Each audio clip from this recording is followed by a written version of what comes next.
kamu sudah lulus, mau lanjut kuliah? Iya bener, langsung kerja, kuliah cuma buang-buang duit. Kalau kakakmu sudah selesai kuliahnya. Tuh kan, akhirnya kuliah juga cuma bantu-bantu di rumah. Aku udah sering banget dapat sindiran dan juga ucapan yang mengarah pada kuliahku itu sia-sia kalau aku cuman kayak gini dan bukan pekerja kantoran. Ada sebuah cerita. Suatu hari, adikku itu dimintai tolong oleh ibu untuk beli salah satu barang di toko pertanian yang ada di desaku. Dan toko pertanian tersebut adalah milik keluarga pondok yang ada di desa ini. Yang jualan itu istrinya, Ibu Nyai. Singkat cerita, adikku berangkat dan mengutarakan apa yang mau dibeli secara langsung karena memang dia nggak pandai basa-basi. Sembari menunggu pesanannya disiapkan, Ibu Nyai itu membuka pembicaraan pakai bahasa Jawa ya. Gini, bahasa Indonesianya tuh. Nak, kamu sudah lulus sekolahnya? Adikku jawab, sudah bu. Terus kamu mau lanjut kuliah? Adikku jawab lagi, enggak bu, saya mau langsung belajar kerja di tempatnya ibu atau di usahanya ibu kami ya. Terus ibunya jawab lagi, oh iya benar itu, langsung kerja aja, kuliah cuma buang-buang duit gitu kan. Dan di situ perasaan adikku udah mulai nggak enak karena kakaknya yang mana itu adalah aku, itu adalah seseorang yang kuliah. Terus karena adikku nggak suka, adikku diem aja gitu. Walaupun dia nggak kuliah, dia tuh nggak suka gitu loh kalau ada orang kuliah itu diremehkan atau mungkin kuliah itu dipandang negatifnya aja. Dan setelah itu ibunya tanya lagi, terus kakakmu gimana? Udah lulus kuliahnya? Adikku jawab singkat, sudah bu. Ibunya jawab lagi, terus kerja di mana? Terus adikku jawab, di rumah. Ya bantu-bantu usahanya ibu gitu ya. Terus ibunya tuh jawab lagi kayak agak ketus gitu, tuh kan kuliah juga cuma bantu-bantu ibunya di rumah. Nah di situ adikku udah mangkel banget kan perasaannya, tapi dia diem. Dia tuh lebih pinter mengendalikan emosi daripada aku. Dia diem menyelesaikan pembayaran dan juga langsung pulang. Dan setelah beberapa hari baru diceritain ke aku. Dan setelah mendengarkan cerita adikku, tentu ada perasaan gak enak ya di hati. Tapi ada perasaan lain yang lebih dominan, yaitu heran. Loh, kok bisa ya Bunya itu cara pandangnya kayak gitu, padahal beliau adalah tokoh.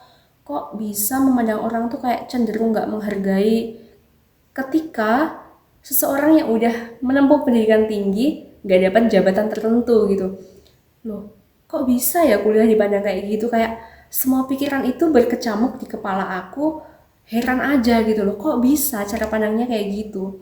Dan akhirnya aku kayak punya pandangan atau menduga apakah mungkin di masyarakat orang-orang tuh memandang kuliah sama dengan punya jabatan tinggi suatu saat nanti. Kalau misal nggak dapat jabatan tinggi atau nggak kerja kantoran, berarti kuliahnya sia-sia, duitnya sia-sia, dan nggak dapat apa-apa. Jadi mending nggak usah kuliah dan langsung kerja aja. Kayak mungkin gak sih pandangan masyarakat tuh kayak gitu, aku nggak tahu ya, tapi salah satu orang itu punya pandangan yang kayak gitu, yaitu Bunyai yang diceritakan adikku. Terus kalau ngomongin pekerjaan, ada teman-teman yang kuliah itu baru lulus aja udah langsung dapat posisi tertentu di sebuah kantor ataupun perusahaan. Ada juga yang melanjutkan studi S2 di luar negeri, ada juga yang membuka usaha sendiri, dan ada juga yang masih kesulitan untuk mencari pekerjaan. Tapi di samping itu ada juga teman-teman yang nggak kuliah, yang lulusan SMK ataupun SMA, yang memutuskan langsung belajar kerja, diterima di suatu perusahaan. Ada juga di antara mereka yang pengen belajar usaha sendiri, dan ada juga di antara teman-teman SMK atau SMA tersebut yang nggak kuliah, masih kesulitan pekerjaan. Ada yang kayak gitu. Jadi semacam kita nggak bisa memandang orang itu kuliah atau enggak, kemudian kita judge semau kita, karena kita nggak pernah tahu proses apa yang sedang mereka hadapi, jalan apa yang sedang ditempuh, terus juga plan apa ke depannya, itu kan kita nggak tahu kan. Jadi kayak nggak selayaknya kita menjudge seseorang ketika mereka terlihat masih stuck, karena sebenarnya apa yang sedang dilalui, apa yang sedang dirintis, itu nggak semuanya dipublikasikan gitu kan. Dari kisah tadi aku jadi belajar dan tahu bahwa oh ternyata cara pandang pendidikan dari setiap orang itu bisa beda-beda banget ya. Ternyata ada juga yang memandang pendidikan itu hanya sebagai alat dan cara untuk menghasilkan uang. Kalau misal pendidikannya nggak secara langsung bisa terlihat kalau dia punya posisi tertentu, berarti ya pendidikannya nggak berguna. Kalau misal ilmunya nggak secara langsung terlihat menghasilkan uang, ya berarti ilmunya sia-sia. Aku nggak menyalahkan ya kalau misal pendidikan dan gelar itu dipakai untuk mencari pekerjaan, mencari uang. Aku nggak menyalahkan dan memang kenyataannya seperti itu. Tapi yang jadi masalah adalah ketika pola pikirnya berhenti di situ. Karena dalam perspektifku, pendidikan dan juga ilmu itu memiliki nilai yang jauh di atas sekedar uang dan juga jabatan.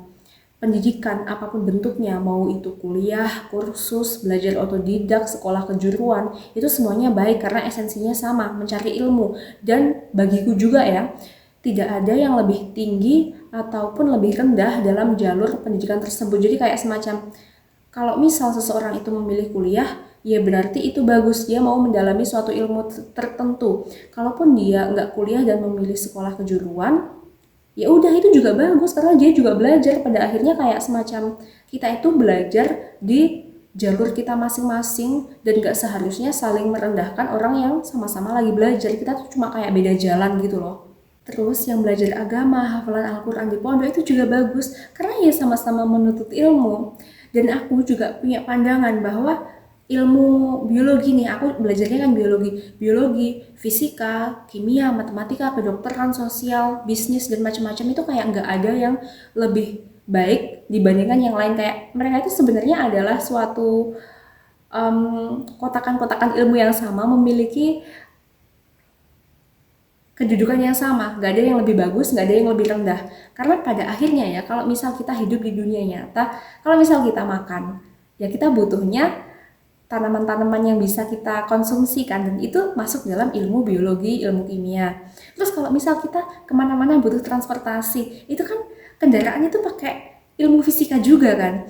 Terus kalau misalnya ada konflik, ada urusan sama tetangga masalah tanah, itu jatuhnya ke hukum perdata yang mana di situ diperlukan ilmu hukum. Kalau misal kita sakit, kita ke dokter, diperlukan ilmu kedokteran. Kalau misal ada hiburan kebudayaan gitu misal, itu kan yang diperlukan ilmu seni. Jadi kayak semacam di dunia ini kita itu nggak bisa terlepas dari berbagai macam ilmu. Jadi nggak ada kayak ilmu yang baik dan ilmu yang di bawahnya gitu, nggak ada menurutku ya. Kalau belajar agama ya itu bagus untuk sehari-hari kita, untuk spiritual kita, untuk memperbaiki kualitas diri kita sama Tuhan, itu kan pakai ilmu-ilmu agama kan. Jadi kayak semacam kita itu berkesinambungan semuanya itu loh. Kalau misal kita kuliah biologi ya jangan merendahkan yang di pondok atau yang ilmu-ilmu lain. Terus kalau di pondok ya jangan merendahkan yang kuliah, yang belajar ilmu lain selain di pondok. Karena ya pada akhirnya semua ilmu itu akan jadi satu dalam kehidupan. Saling membutuhkan, saling memerlukan, dan saling membantu antara semua ilmu-ilmu itu. Paham gak sih maksudku? Aduh, aku jadi bingung. Dan tentang pekerjaan itu adalah bahasan yang berbeda, karena memang benar pendidikan itu diharapkan akan mempermudah kita untuk mendapatkan suatu pekerjaan daripada yang nggak mengenyam pendidikan gitu ya. Tapi masalahnya di samping itu masih banyak faktor yang lain, kayak misal relasi. Kalau misal dia pinter tapi dia nggak pandai dalam berkomunikasi, dalam menjalin relasi, ya dia agak kesusahan. Bukan nggak mungkin, tapi mungkin agak kesusahan dibandingkan mereka yang kayak pandai menjalin relasi. Terus selain itu ada juga skill, yang mana skill tersebut misalnya kita sama-sama di kelas satu gitu ya, tapi skill setiap siswa itu bisa beda-beda karena ada juga yang belajar hal baru di luar kelasnya sehingga skillnya naik. Ada juga yang cuma baca buku dan gak belajar skill lain sehingga gak punya skill. Jadi kayak skill juga berpengaruh, relasi berpengaruh. Terus juga selain itu, gak semua orang itu punya cita-cita untuk bekerja di tempat tertentu. Ada juga yang, oh aku pengen loh membangun mimpiku ini, aku pengen jadi bos di usahaku sendiri. Jadi kayak macam-macam gitu loh kalau masalah pekerjaan itu. Jadi kita nggak bisa mukul sama rata, oh dia nggak kerja di tempat perusahaan A jadi dia nggak sukses. Jadi kita nggak bisa ngejudge kayak gitu. Dan sekarang kembali ke perspektifku yang lebih dalam tentang arti sebuah pendidikan. bagiku sendiri, dalam keyakinanku, pendidikan itu penting banget, mau itu pendidikan formal maupun pendidikan yang didapatkan secara informal. Karena dengan pendidikan kita bisa melihat kehidupan itu dengan lebih utuh. Kalau misalnya ada sebuah kepingan kehidupan yang kecil-kecil, pendidikan itu adalah sebuah alat bantu dan juga lem untuk menyatukan kepingan-kepingan tadi menjadi suatu gambar yang utuh, sehingga kita bisa melihat dengan lebih jelas. Kalau menurutku kayak gitu ya. Karena pendidikan itu ngajarin kita untuk berpikir, gak sekedar bereaksi, dan juga pendidikan itu ngajarin kita untuk memahami, gak sekedar menilai. Dan seringkali hasil dari sebuah pendidikan itu memang gak kelihatan secara langsung dalam bentuk posisi atau jabatan di suatu perusahaan gitu ya. Gak juga bisa kelihatan secara material, uang, harta itu gak secara langsung. Tapi seringkali hasil dari sebuah pendidikan itu adalah terlihat dari cara kita memperlakukan orang lain, cara kita mengambil keputusan, cara kita berbicara, cara kita membawa diri. Jadi semacam hal-hal penting yang kurang dilihat, tapi sebenarnya hal-hal tersebut nggak bisa dinilai dengan angka. Dari kisah ini, aku mau ngajak teman-teman, ayolah kita menghargai orang lain tuh tanpa melihat pendidikannya itu apa, pekerjaannya tuh apa, posisi jabatannya tuh apa. Ya kita menghargai karena sederhana kita sesama manusia. Ayolah kita menghargai orang lain, menghargai privasi, menghargai proses orang lain, dan juga jangan suka merendahkan proses yang dilalui oleh orang lain.